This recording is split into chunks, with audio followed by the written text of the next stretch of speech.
Sino nga ba si Lapu-Lapu?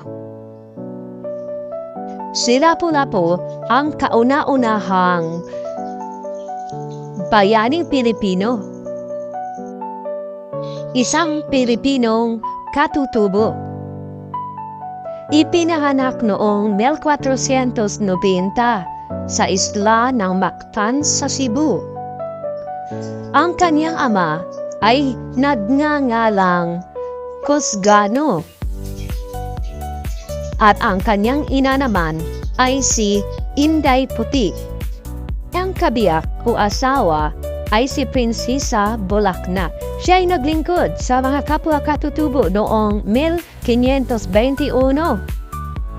Siya ay namatay noong 1542 sa edad na 51. Ang humalili sa kanyang pamumuno ay si Raja Manggubat, ang kapuluan na lumaban sa mga taga-Europa.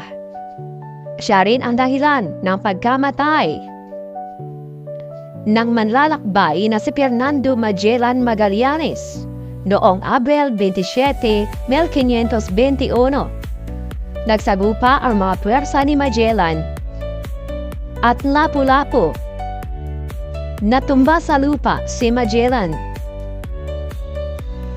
Agarang pinatay ni Lapu-Lapu si Magellan sa kadahilanan ng sigalot ay ayaw pasakop ni Lapu-Lapu sa relihiyong Kristiyano. Ang sagupaan ay nangyari sa Upon, Mactan, Lapu-Lapu City. Kung nagustuhan ninyo ang video ito, paki-follow, like, and share. Maraming salamat!